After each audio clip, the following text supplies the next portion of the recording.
I honestly can't believe this man really quit his job to sit home and play the PS5 all day.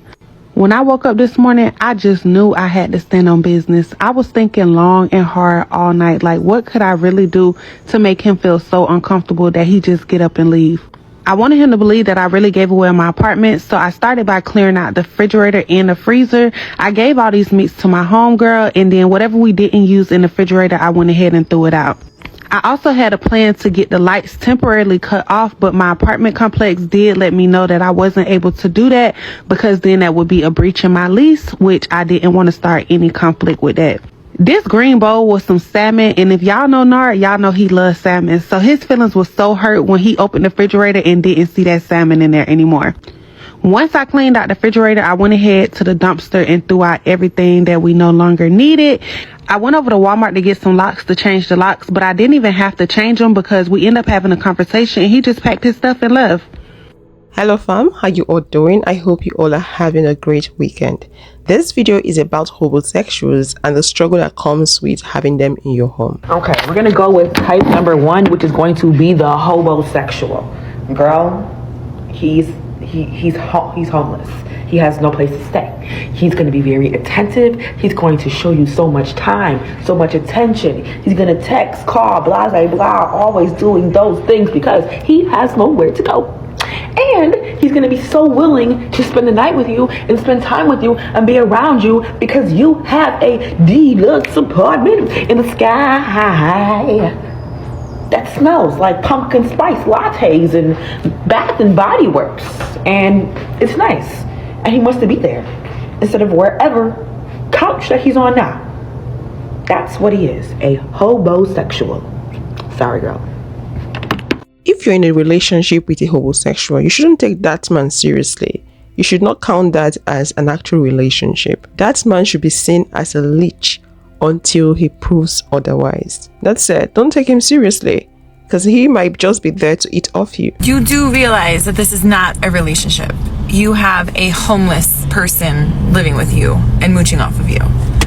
It's not a loving, caring, balanced, equal relationship where two partners are giving and participating. It is a one-sided relationship with a homeless person. This homeless person is squatting in your house, making your life miserable, making it impossible for you to find any peace or happiness, and you're paying for it, literally with money. You go to work every day and earn money so that this person can stay home, work on their grandiose, outrageous, stupid fucking business ideas that we all know are not ever gonna fucking make it off the ground, no matter how much love and support you pour into this person. So let's look at it for what it is. You have a homeless person squatting in your home, making you fucking miserable, and you pay money for that every month. It is a lovely day in Central California, only supposed to get into the 60s. When my hobosexual, who is sleeping on my couch, was told that he doesn't live here for free and he's got to do chores, and I said he has to weed the front yard. He agreed. I was gone, doing a performance of Fiddler on the Roof for 4 hours yesterday, and he said he would weed the front yard. And that is exactly as much as he was able to accomplish in 4 hours. When questioned as to why he did not do the required chore in order to remain staying on my couch without me stabbing him or shooting him, he said he was fatigued. Yes, being in jail for a year is tiring. Not working, being unemployed, and not having a car or a phone or a place to live, all of these things are tiring. I understand that. But so is being an old lady and working 2 jobs. That is also tiring. I am afraid I have 0 patience with that crap. I go, I'll be home at 3.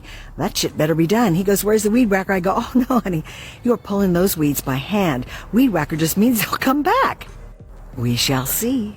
Hobosexuals can be very dangerous to have in your space. Nobody wants to sleep outside in the cold. I understand their desperation. Some of them are willing to go any length to make sure they continue leeching off you, they continue staying in your home.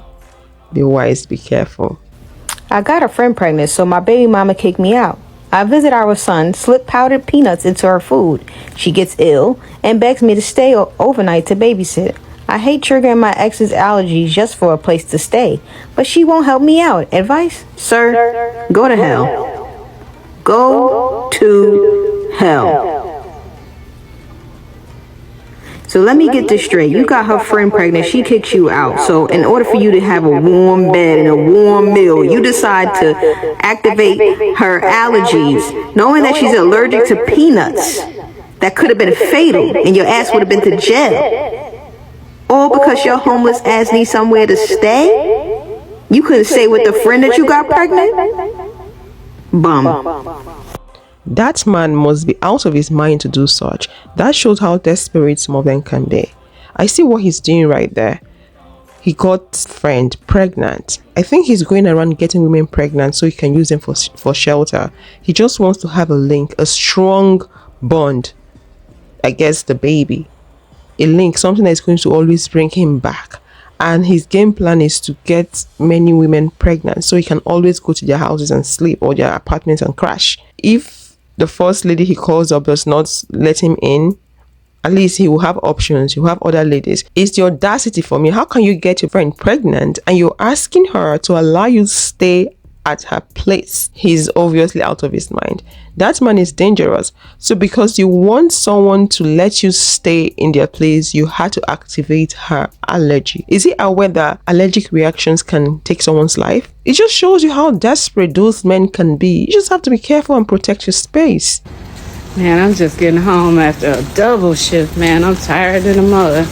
I swear, this dude better not still be laying on my couch after a full day work. And I just decided to record him just in case he on some bullshit. If he's still up in here, he gonna have to go.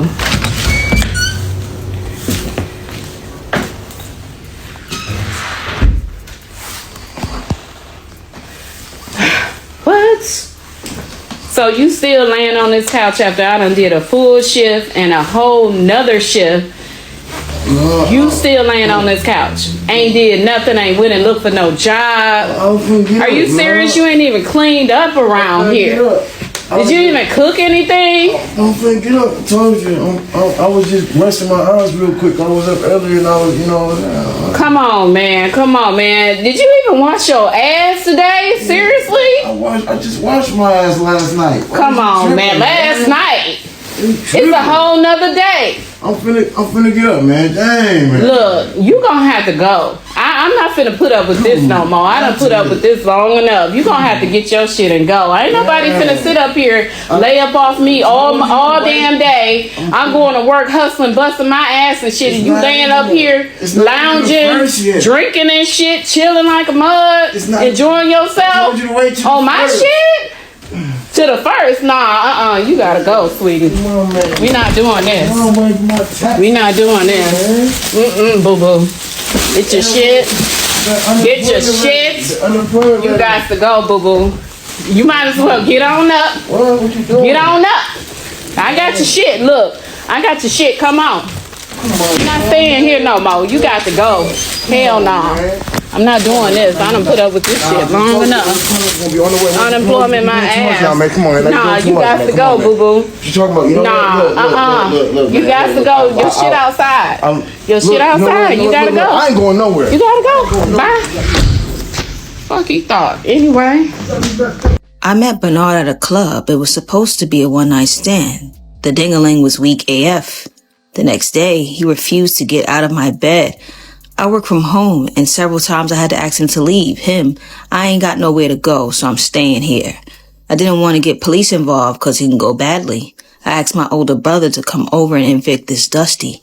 Bernard knocked out my brother and tried to essay him.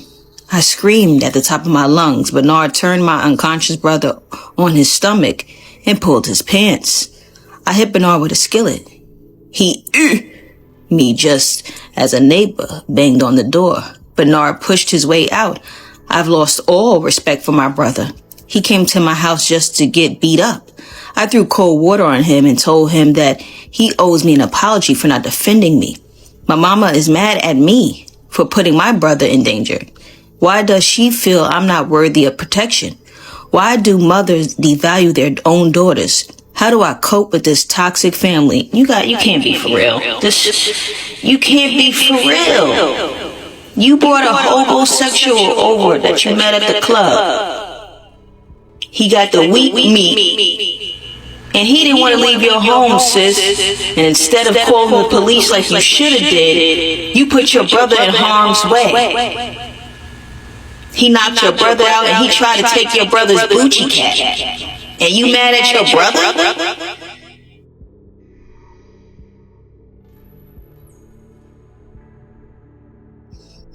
Sick bitch. Did she say she lost respect for her brother? She's obviously the problem here. She's out of her mind. Why is she deflecting? I think at this point she deserves the homosexual. They deserve each other. Why would you blame your brother that came to save you? You're shifting blame. Now your family is toxic. Your brother is the problem. You put your brother in harm's way and you're here blaming your brother, forgetting the homosexual that is the big elephant in the room. Like I said, she deserves the homosexual. Her character just says it, or she deserves the homosexual. You opened your door to a stranger. The stranger is refusing to leave your house. You called your brother. He left whatever he was doing. He came to save you. Unfortunately, he was overpowered and you're busy calling your family toxic. I don't know if the family has been toxic before now, but with this whole scenario, I don't think the family is a toxic one. She is a toxic one. She and her homosexual partner are the toxic people in this situation. Honestly, I think she's so entitled. Prevention, they say, is better than cure. Avoid having them in your house to prevent the struggle of trying to get them out of your space. Honestly, it does not always turn out well. People do lose their life in the process. Yeah, it does happen. And they always advise women not to be the ones to ask them out. Don't even voice it out. Just call the police or have your exit plan. Because once you voice it out to some man, it becomes a problem. You might not survive it. Ladies, if you move a man in, he think that's his house. If you tell that man to get out, that man gonna try to take your life. That man gonna hurt you. Some of y'all women be taking life for granted. You know that man no good, that man abusive, and that man been sitting there for years, and now you're tired. You should have been tired. And tell that man to get out. That gonna be your last words. That man will hurt everything around you, even your kids too. There are men that will hurt the woman and the kids and your mama. Everything you love, he hated. Because he depend on you. Everybody cut him off. He done burnt all his bridges. And you the last person he got. You the only person he got. And he'll be damned if he get out that house. So when you try to leave, he gonna take your life, take the kid's life, take the dog, and take your life. Ladies, be very careful what you say around these men. Don't move that man in. I was the queen of dating apps. I came across a homosexual just once, actually, not that many times on a dating app. Probably because I knew what to look for. And from that experience, I never got fooled again. One time, a guy asked me out on a date.